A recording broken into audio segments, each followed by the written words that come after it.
No, ahora, congresista, usted acaba de publicar un libro, Su viaje desde su barrio hasta el Capitolio. Es un libro donde usted cuenta muchos aspectos de su vida personal, habla de lo que fue su llegada, de sus padres, de su crecimiento. ¿Por qué quiso escribir este libro? ¿Qué ha querido usted compartir? Muchas personas me preguntan, ¿por qué como puertorriqueño usted ha hecho énfasis y prioridad los indocumentados y la inmigración? Los puertorriqueños llegan aquí a Estados Unidos como ciudadanos de los Estados Unidos. Y quería escribir una contestación, ¿verdad?, a esa pregunta y muchas otras inquietudes. Yo quería expresar por qué es, o que para que la gente entendiera que las actuaciones de hoy, los pronunciamientos de hoy, las posiciones que tomo hoy, tienen vida en acontecimientos de mi vida muy clara. Yo aquí en este país, en muchos casos, me he sentido demasiado puertorriqueño para ser americano. Y he sido rechazado como americano, aunque nací en este país. Aunque mis padres nacieron como ciudadanos. Me han dicho palabras que no voy a repetir en este país. Yo nací en un país segregado. No fue hasta el 1963, 10 años después de mi nacimiento, que se pasó leyes de derechos civiles. O sea, habían playas, habían piscinas, habían barrios, habían restaurantes que yo sabía que yo no podía pisar. O sea que yo entiendo que yo no siempre he sido aceptado en este país. Y cuando regreso, como escribo en mi libro, a mi patria, a Puerto Rico, a la edad de 15 años, y déjame decirle, yo le estoy traduciendo de inglés a español en este momento. Y aunque estoy cometiendo errores, no fue nada como mi español que yo tenía a los 15 años. Porque mi papá y mi mamá eran como los inmigrantes, ¿verdad? Todo en español en la casa, pero me permitían a mí y mi hermana hablar todo en inglés. Ellos entendían mi inglés, yo le entendía su español y convivíamos lo más bien en esa armonía que teníamos. Pero cuando regreso a Puerto Rico, yo digo, bueno, por lo menos estoy llegando con la gente mía, ¿verdad? Ya no hay segregación. Mira lo que yo encontré, que me decían gringo, me decían americano, me rechazaban, me repudiaban. Y cuando no estaban haciendo eso, como escribo en el libro, o sea, se reían me hacían pasar humillaciones. ¿Por qué? Porque no podía hablar español. Mire, mi nombre era Gutierrez. Cada año cambiaba, según yo tenía maestro de inglés. Yo quería explicarle a la gente eso. Y cuando llego a Puerto Rico, que por fin sé que mi nombre no es Luis, es Luis. Y es Vicente. Y me doy cuenta que mi mamá tenía nombre antes de casarse con mi papá, ¿verdad? Luis Vicente Gutiérrez Olmedo. ¿Sabes lo que tener 15 años? Yo pensaba que era tan terrible mi experiencia en Puerto Rico cuando yo llegué, que aprendí a tratar de tomar las palabras, ¿verdad? Y aprender un nuevo idioma. Aunque lo entendía, no lo podía articular. Yo pensaba que adolescencia era, ¿verdad?, la ciencia del dolor. Yo sé que no lo es. Yo sé, pero yo pensaba que esas dos palabras, ¿verdad?, hacían la definición, porque eso es lo que yo sentía. Eventualmente, un grupo de puertorriqueños me recogieron, ¿verdad? Vieron en mí, dejaron de reírse, vieron en mí mi humanidad. Me dieron la bienvenida, me trataban como refugiado, ¿verdad?, de aquellos que se tuvieron que ir de la patria y habían regresado. Y me hicieron sentirme puertorriqueño y me hacían... Esa ha sido mi vida. Bien, cuando mi mamá y mi papá se llegaron a Nueva York en 1952 como ciudadanos, ¿cuáles eran los titulares de los periódicos de Nueva York? Puertorriqueños llegan trayendo enfermedades tropicales, porque había que hacerlo tropicales, ¿verdad? Mire, ellos no recibieron una bienvenida. El puertorriqueño aquí entiende una frase: go back where you came from. Regrese de donde viniste. Siempre hemos sido tratados como extranjeros. Así que esa es mi experiencia en Puerto Rico, en Estados Unidos. Así que no les debe sorprender, dado mi experiencia personal, que cuando yo veo el que acaba de llegar, yo tengo no solo simpatía, yo tengo empatía con esa persona. Aunque no vivo la experiencia que viven las mujeres indocumentada en este país. No quiero hacer, ¿verdad? Porque mueren en el desierto todos los días personas tratando de regresar, dado las deportaciones a sus familias. Aquí se ultrajan las mujeres. Nosotros no podemos defender las mujeres en las Fuerzas Armadas de los Estados Unidos. Ya se han establecido miles de casos de acoso sexual en los militares. Ya eso no es un asunto de pleito ni de argumentación. Y entonces, ¿cómo se defienden millones de mujeres indocumentadas aquí en este país si ellas son mucho más vulnerables? Cuando tú miras a las personas que van a trabajar y tienen empleadores sin escrúpulos, que los ponen en peligro, nosotros tenemos la tasa de muerte más alta de cualquier grupo laboral en los Estados Unidos, los latinos. Y yo sé por qué es. Porque siguen explotando los indocumentados que viven aquí en este país. Y yo quería decirle que yo entiendo parte de eso. Yo entiendo lo que es ser rechazado, pero también entiendo lo que es extenderle el amor, ¿verdad? Y la solidaridad a otro. Y para final, mire, para mí, una de idiosincrasia, y yo sé que esto no es de un estudio sociológico, esto es mi experiencia.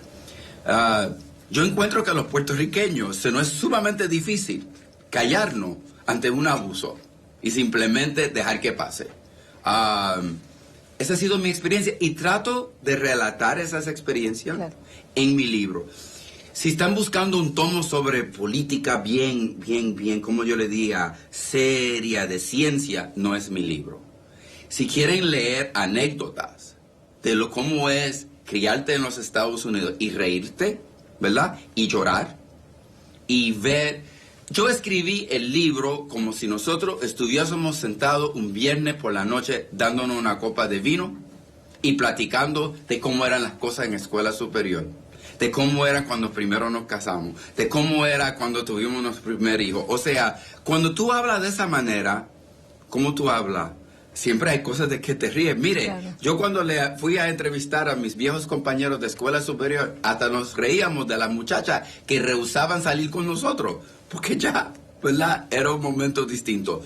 Tú te puedes reír aún de momentos, ¿verdad?, desastrosos en tu vida, pero lo más importante es aprender de esas experiencias. Y para último, yo creo que yo quería que el pueblo tuviera un asiento, una silla, en la mesa de negociación entre los latinos y el presidente de los Estados Unidos. Y que entendiera, sí, la mamá de Luis Gutiérrez trabajaba en una fábrica y mi mamá y mi papá guió taxi. Pero miren, yo he podido sentarme en la oficina principal del presidente de los Estados Unidos a discutir y demandar justicia para nuestros inmigrantes. O sea, no mire dónde estás. Pues sí. Si a mí me hubiese definido ese momento, pues nunca hubiese llegado. Yo no deje que este momento define dónde tú puedes ir. Y quería decirle que, mire, si tienes poder y tienes influencia, lo más trágico, ¿verdad?, es malgastarlo, menospreciarlo y no utilizarlo. Utilícelo. ¿Tú sabes cuántas veces yo no he visto políticos no utilizar el poder y influencia? Un montón de veces. Utilícelo. Para eso lo tiene. Y si no lo utiliza, qué mal gasto, ¿verdad? Qué desprecio de algo tan importante.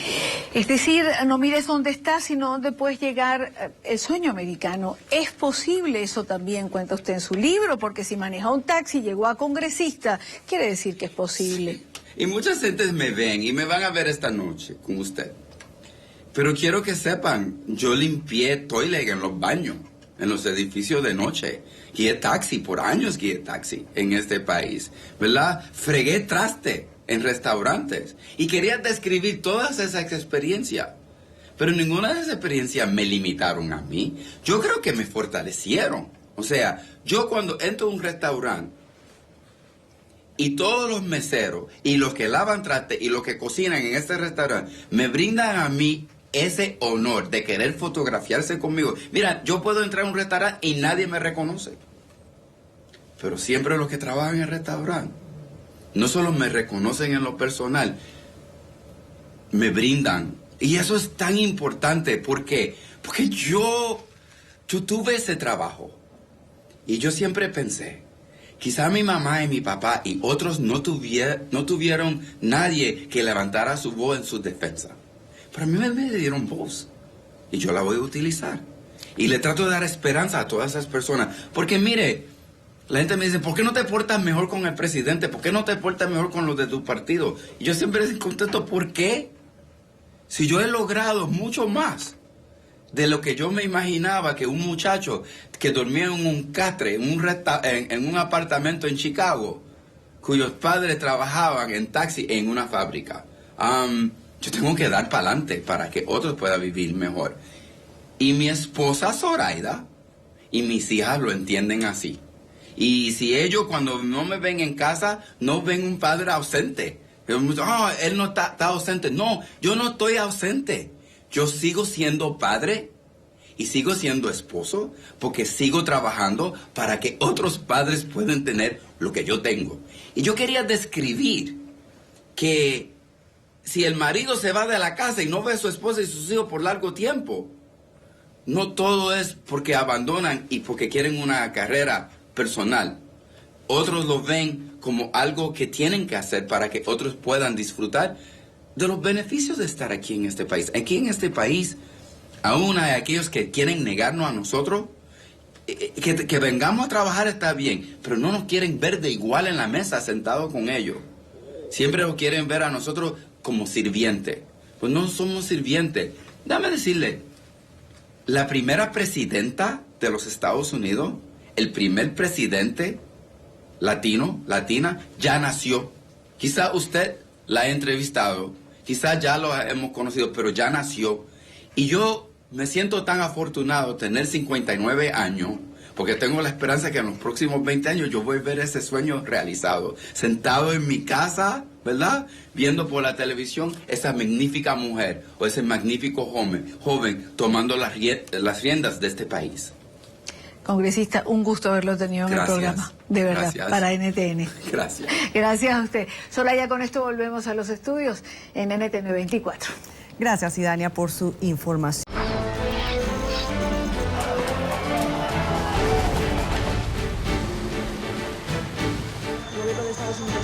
La administración Obama ha entregado 3 documentos sobre su esquema de seguimiento a las comunicaciones revelado por las filtraciones y la responsabilidad no tiene su contratista de la Álvarez. Las elecciones presidenciales de Venezuela, donde resultó electo el mandatario de este país, Nicolás Maduro, ya que la organización no tuvo una presencia en este país.